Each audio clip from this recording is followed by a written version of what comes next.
Sentimientos de Catón acerca de Cartago. A la verdad se ocupó mucho menos de las quejas de los cartagineses con Masinisa que de la riqueza y poder de su ciudad.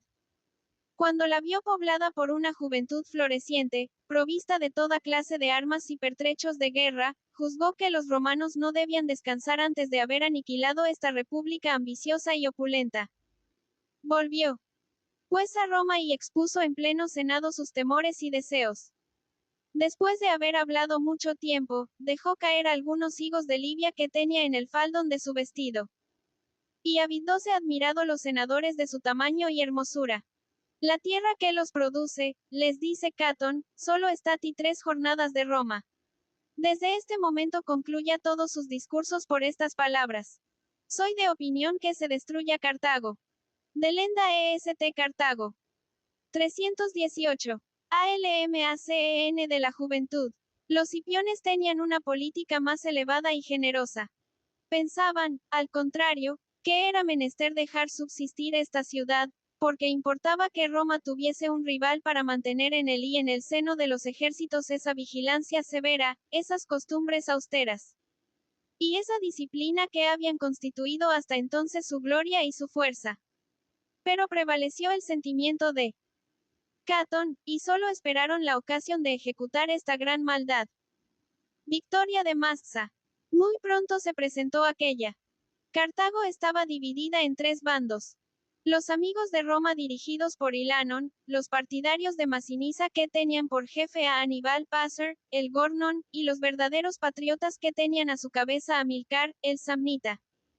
Habiendo echado estos últimos de Cartago a los partidarios de Masinisa, resultó de ello una gran guerra. Los cartagineses armaron más de 50.000 hombres, y Masinisa se puso en campaña con fuerzas no menos considerables.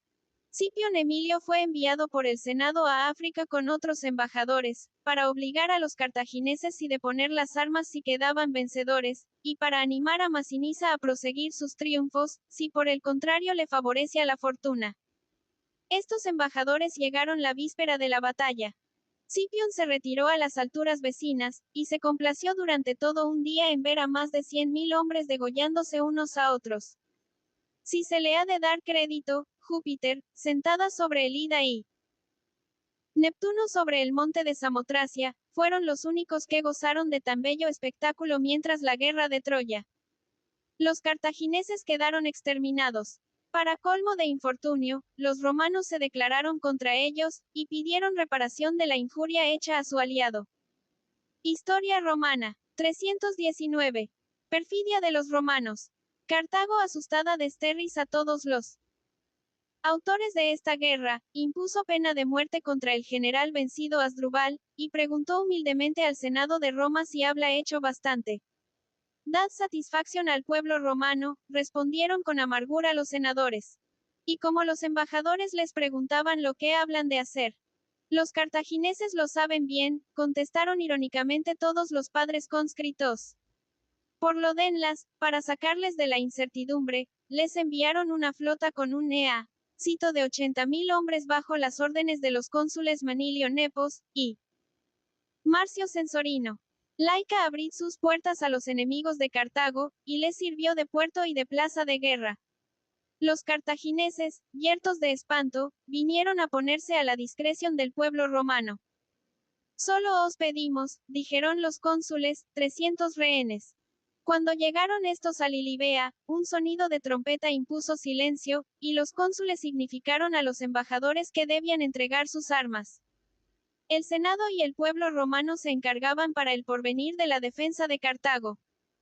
Les trajeron 20.000 catapultas, 200.000 armaduras completas y un número infinito de dardos de toda especie. Luego que se encontraron desarmados de este modo, Marcio les declaró que Cartago iba a ser destruida, y que se estableciesen a 10 millas del mar. Sitio de Cartago. Al oír esta noticia, la indignación transformó todo aquel pueblo de mercaderes en un pueblo de héroes. Fabricaron armas con una prontitud increíble. Las plazas públicas, los templos y los palacios se cambiaron en talleres. Hombres y mujeres, niños y viejos trabajaban en ellos día y noche. Todos los días 20. 820. ALMACEN de la juventud. Hacían 140 escudos, 300 espadas, 500 picas o venablos, 1000 dardos y un gran número de máquinas propias para lanzarlos.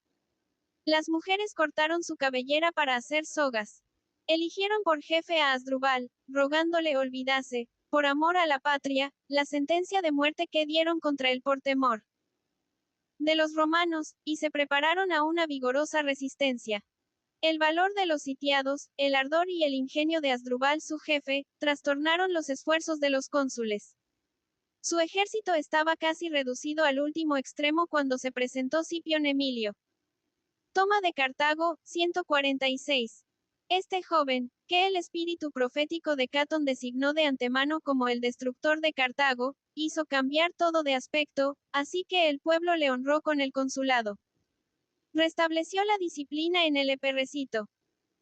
Devolvió a los soldados su antiguo valor, e hizo ejecutar trabajos gigantescos para cerrar el puerto de Cartago y estrechar por hambre a los habitantes. Mas cuál no fue su admiración, cuando vio a los sitiados, después de haberse abierto otra salida en la roca, aparecer de repente en alta mar con una flota nueva construida con los restos de sus casas. No obstante, esta magnífica bravata no impidió la continuación del bloqueo, y que el hambre ejerciese sus estragos durante todo el invierno en el interior de la ciudad. A la primavera Escipión adelantó los trabajos del sitio con una actividad admirable. Tomó sucesivamente la ciudad y la ciudadela. Ya no quedaba más que tomar que el templo de Diana, al que se había retirado Asdrúbal con 900 tránsfugas. Este valiente general, que se había honrado hasta aquel momento por su bravura, sintió de repente que el corazón. Historia romana. 321. Le faltaba. Vino a echarse a los pies de Escipión llevando en la mano un ramo de olivo. Su mujer, indignada al ver tanta debilidad, subió al remate del templo, le echó en cara públicamente su vergüenza, vomitando contra él las imprecaciones más horribles.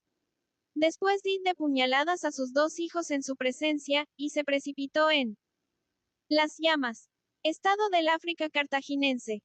Cartago fue enteramente destruida, y pronunciaron imprecaciones contra el que intentase edificarla de nuevo.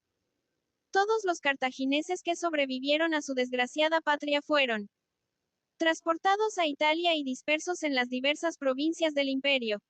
Arrasaron todas las ciudades que habían abrazado el partido de Cartago, y fortificaron, por el contrario, todas las que habían defendido los intereses de Roma. Los estados de Cartago formaron la provincia de África, y fueron sometidos a un tributo anual. Dicen que Escipión, al ver que las llamas devoraban a Cartago, pensando en el porvenir de Roma, pronunció con una voz conmovida estas palabras del poeta. También un día verá caer a Troya la santa, y a Príamo y su invencible pueblo. Tribunado de Tiberio. 133. Tiberio no tenía más que 20 años, y ya había alcanzado la reputación de valiente bajo las órdenes del segundo africano, siendo el primero que asaltó a las murallas de Cartago.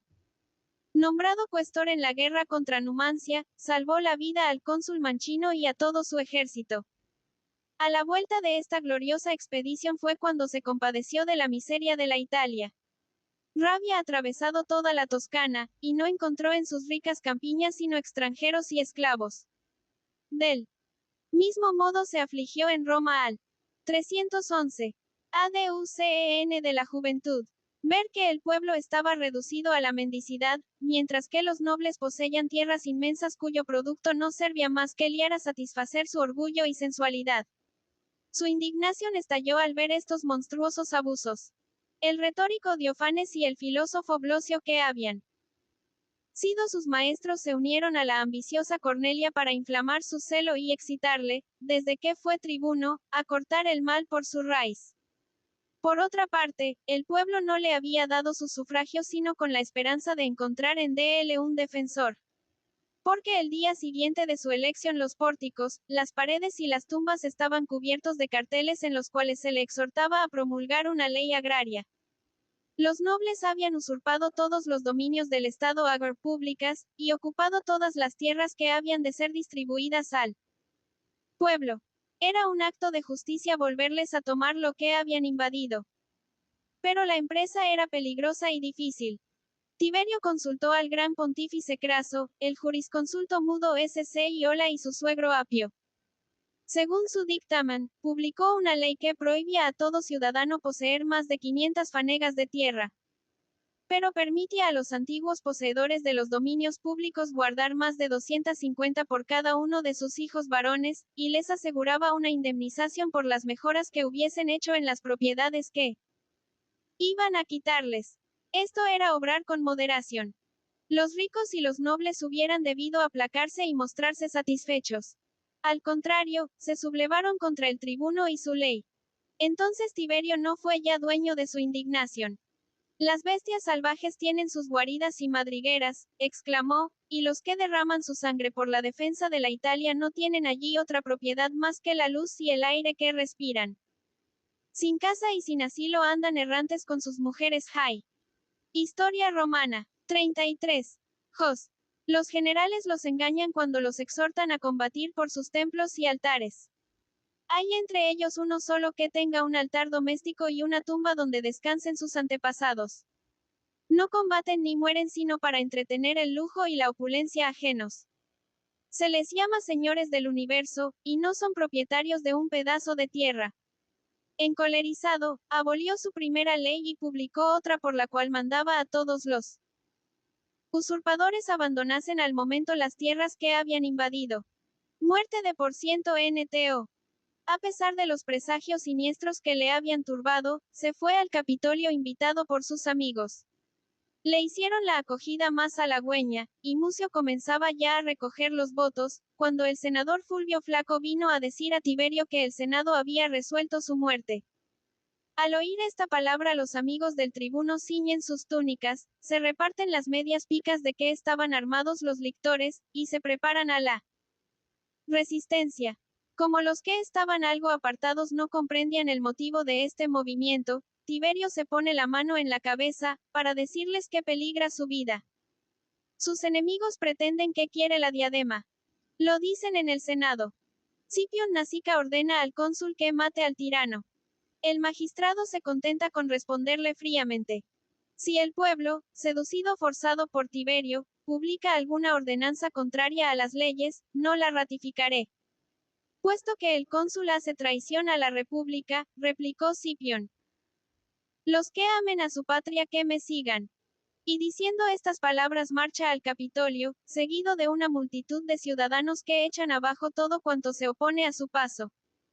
Tiberio huyó, y anduvo algún tiempo alrededor del templo cuyos sacerdotes habían cerrado la entrada. En 3.2 sí. ALMACEN de la juventud. Fin cayó bajo los golpes de uno de sus colegas, que le di en la cabeza con el pit de un banco roto. 300 de sus partidarios fueron muertos a palos y pedradas. Sus parientes no pudieron conseguir que se les entregasen sus cadáveres que fueron arrojados al Tíber, después de haber sido ultrajados. Muerte de Scipión Nasica. El Senado nombró otro comisario en lugar de Tiberio, y continuaron las informaciones. No obstante, todos los días se aumentaba la ira del pueblo contra los asesinos de su tribuno. Amenazaba a Scipión Nasica de citarle en juicio, le perseguía con gritos y silbidos en las calles, le trataba públicamente de infame y tirano, y le reconvenía por haber manchado el templo más santo con la sangre más pura, matando a Tiberio en el Capitolio. Temiendo el Senado que la vida de Nasica peligrase, le lió una comisión en Asia. Scipión salió de Roma devorado de pena, y murió en Nr. Gamo, después de haber andado errante por algún tiempo en diversos lugares. Tribunado de Carboen, 131. El pueblo estaba demasiado animado para que la lucha dejase de volver a principiar con nuevo ardor. Eligió por tribuno al triunviro Carboen, uno de los más celosos partidarios de Tiberio. Carboen se apresuró a humillar a los nobles y preparar el triunfo de los Gracos con nuevas leyes. Al principio propuso el escrutinio secreto, con el objeto de impedir que los ricos detuviesen los sufragios cuando no les eran favorables.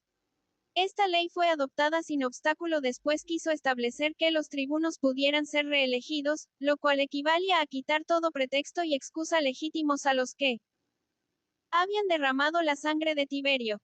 Scipión Emilio, vencedor de Cartago y de Historia Romana. 325.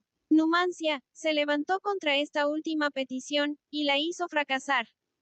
Oposición de Scipión Emilio. Siempre habla desaprobado las empresas de los Gracos. Al saber delante de Numancia la muerte de Tiberio, le aplicó este verso de la Odisea. Ojalí perezca de este modo el que quiera imitarle. De vueltas y Italia se adhirió al partido de los nobles, pero con grandes pensamientos. La ley agraria, tal como Tiberio la habla promulgado, solamente podía satisfacer a los ciudadanos de las tribus rústicas. El pueblo de Roma desdeñaba las ventajas de ella, porque aborrecía la cultura y el trabajo. Todos los italianos temían sus consecuencias, puesto que habían de ser despojados de una parte de sus bienes. Scipión, despreciando a estos hombres ociosos y cobardes que Tiberio había favorecido, concibió el magnífico proyecto de dar a los italianos derecho de ciudad. Roma se la había extendido, según su opinión, el pueblo romano había de aumentarse en la misma proporción, y era preciso a la constitución de la República una base más lata. Estos pensamientos eran dignos de su genio y de su grande alma. Pero el pequeño pueblo de Roma se indignó contra 61, cuando vid preferir y sus intereses la causa de la Italia. 129.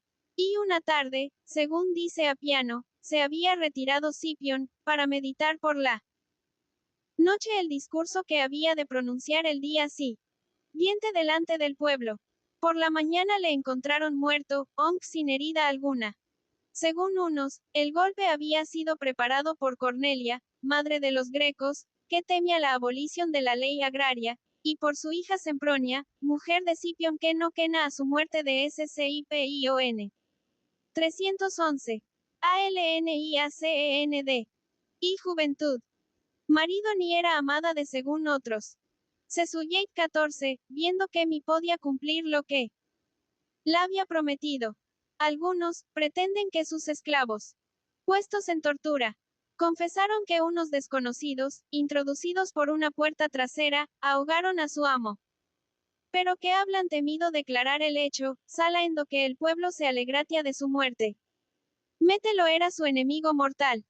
Sin embargo, cuando supo su muerte, exclamó públicamente: ¡Socorro, ciudadanos, socorro!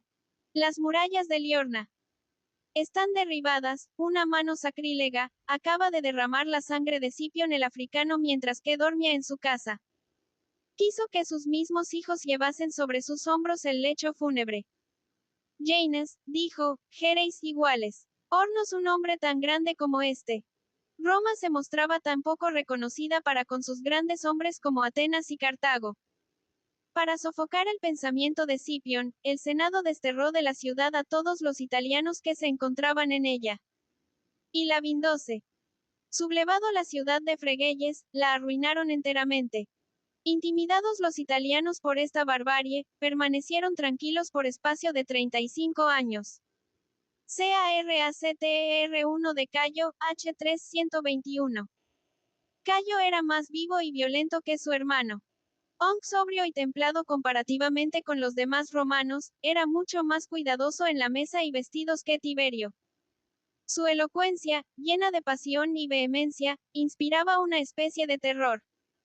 Fue el primero que dio el ejemplo de agitarse, andar por la tribuna, y de echarse el vestido sobre la espalda.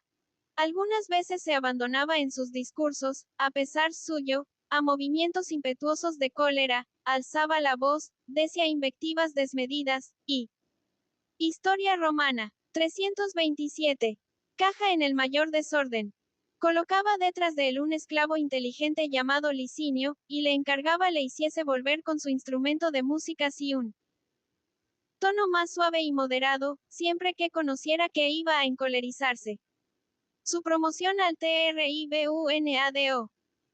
Cayo después de la muerte de su hermano, bien fuese por temor, 6 para hacer recaer el odio del pueblo sobre sus enemigos, no volvió a presentarse en público.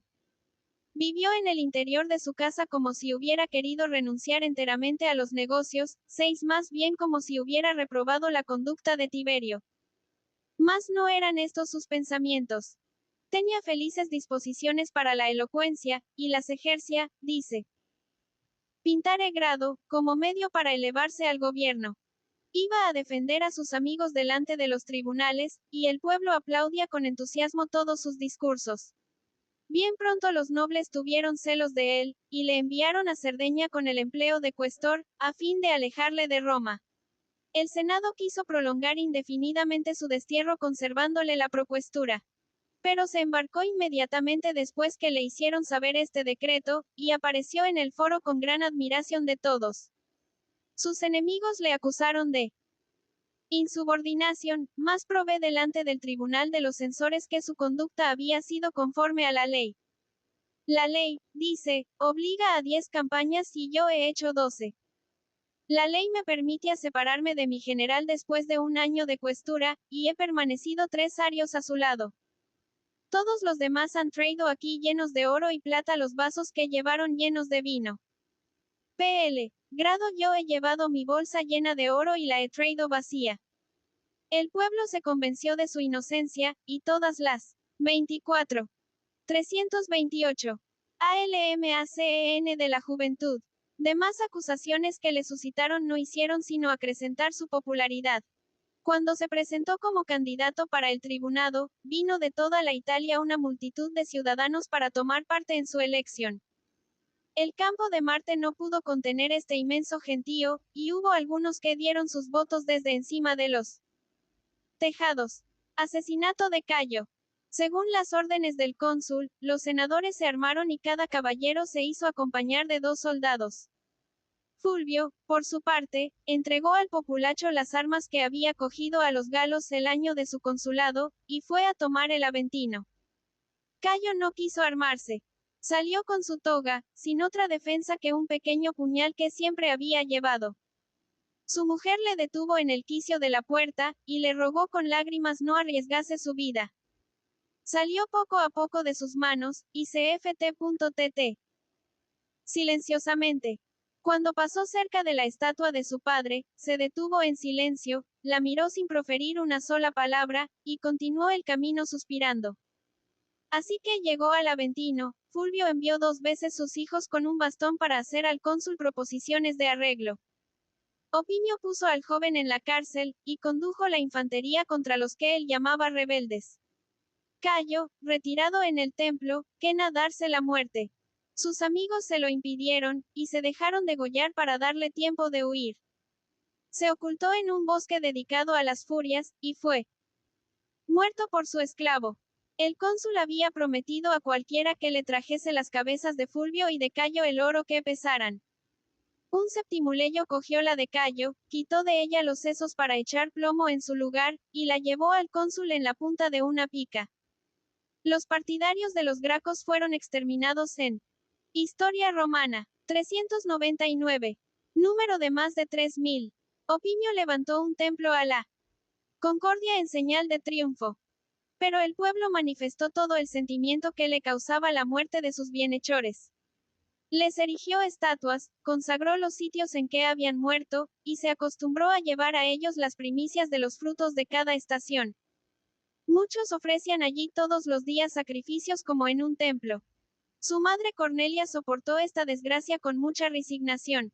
Decía muchas veces, hablando de los edificios sagrados que habían construido en los mismos lugares en que habían sido muertos.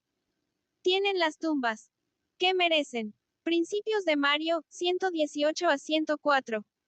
Cuando el último cayó, herido mortalmente, arrojó el polvo hacia el cielo y de este polvo nació Mario. Este nuevo defensor del pueblo, nacido en la aldea de Arpino de padres oscuros y pobres, tenía el mismo despego que Catón.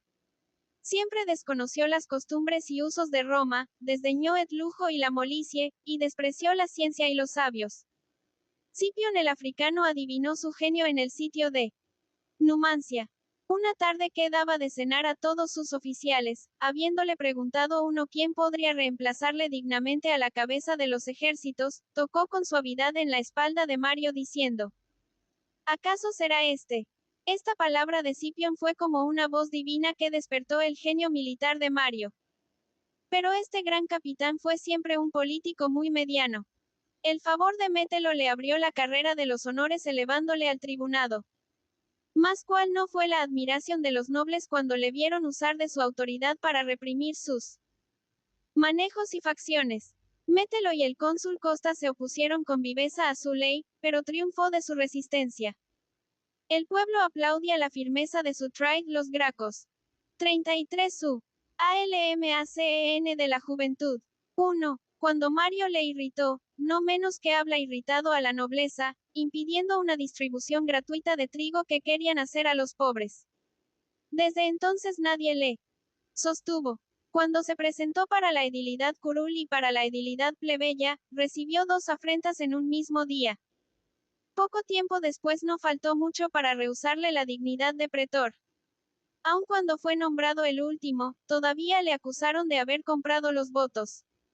Después de haber escapado con gran trabajo a la condena, fue a librar la España ulterior de los robos que en ella se cometían. A su regreso tuvo bastante suerte para unirse a los nobles, casándose con Julia, abuela de César. Cecilio Mételo, que acababa de encargarse de la guerra de África contra Yugurta, le eligió para lugarteniente suyo, proporcionándole de este modo ocasiones para que desplegara sus talentos militares.